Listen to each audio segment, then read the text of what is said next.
The United States, the international community, strongly support Venezuelans' right to vote. There is enormous enthusiasm across the country about this election. The United States is not going to prejudge the outcome. This is a choice for Venezuelans to make. If my colleagues will indulge me for just 1 minute, I want to speak quickly to the elections that just took place in Venezuela. We applaud the Venezuelan people for their participation in the July 28th presidential election. We commend their courage and commitment to democracy in the face of repression and in the face of adversity. We've seen the announcement just a short while ago by the Venezuelan Electoral Commission. We have serious concerns that the result announced does not reflect the will or the votes of the Venezuelan people. Antony Blinken has once again shown his true colors on defending democracy. Remember his and his country America's twisted views on the Israel-Gaza conflict? Israeli genocide, according to them, is kosher, but Russia's invasion of Ukraine is an absolute no-no. Now, this individual, who should be prosecuted for enabling war crimes at The Hague, has exposed his double standard on the Venezuelan elections.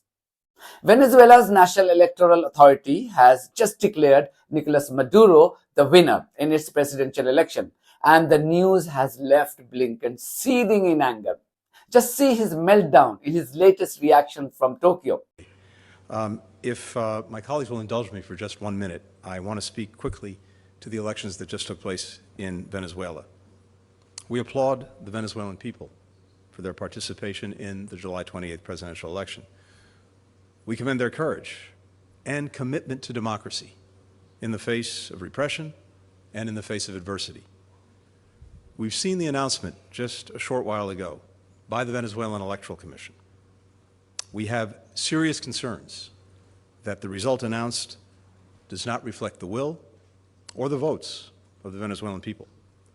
It's critical that every vote be counted fairly and transparently, that election officials immediately share information with the opposition and independent observers without delay, and that the electoral authorities publish the detailed tabulation of votes.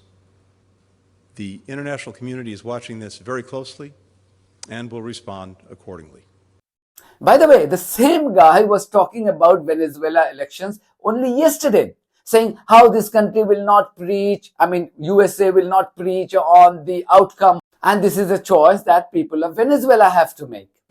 With their indulgence, I just want to say a few words quickly about the election that will take place today in Venezuela before talking about the discussions that we had. Venezuelans will cast their votes for president. This is a pivotal event at a pivotal time, given the severe political, humanitarian, and economic crises the country faces.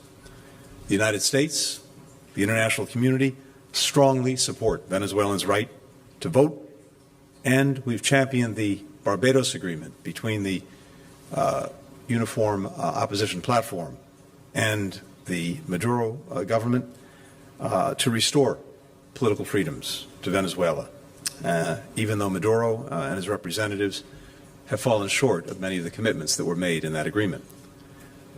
Despite facing severe repression, there is enormous enthusiasm across the country about this election. The United States is not going to prejudge the outcome. This is a choice for Venezuelans to make.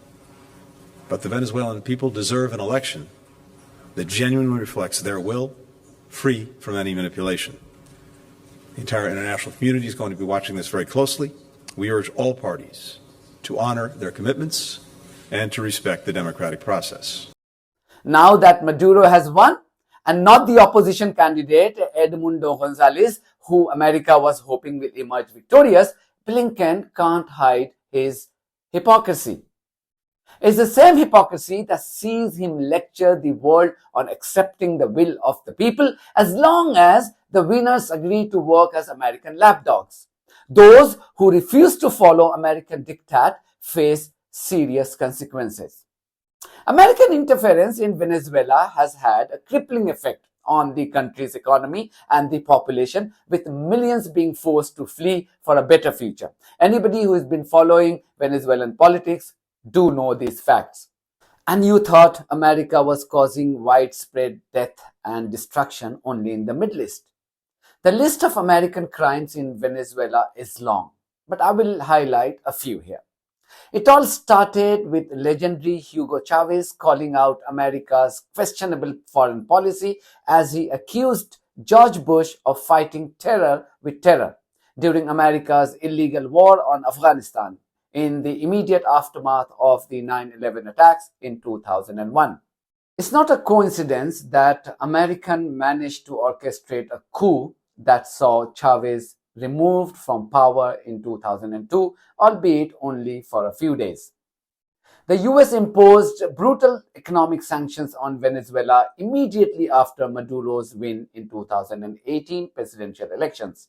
This meant that despite being one of the largest producers of oil, Venezuela couldn't sell its natural wealth in the international market, thereby improving its economy. This meant that it forced untold misery on millions of people in Venezuela. It wasn't until recently when Maduro finally managed to control the skyrocketing inflation, and there have been signs of improvement in the recent months.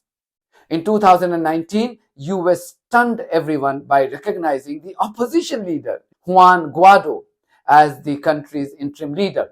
This was almost a year after the country had already elected Maduro as the new president. The US didn't stop here. It even asked the Venezuelan military to back the opposition leader. In other words, do a coup against an elected leader. That's how sick these politicians from America are. Imagine a foreign country recognizing Donald Trump as the new president of America a year after Joe Biden was declared the winner. That's American hypocrisy for you. Anyway, this development forced Maduro to order the expulsion of many US diplomats. If the US is so concerned about the rule of law and democracy, why is it not ordering Arab dictators to hold free and fair elections? Has it ever occurred to you? Why are there no consequences for them, or have never been? Why is there no sanction on Saudi Arabia despite the brutal crackdown on dissent by MBS in the last few years? The moral of the story is this: America now knows that it is getting increasingly exposed for its glaring double standard. More and more world leaders are willing to embarrass these clowns from the so-called most powerful country in the world. Most powerful, my foot. Thank you very much for watching this video. If you haven't subscribed to my channel, please do so, because that's one of the many ways you can support independent journalism. God bless you all.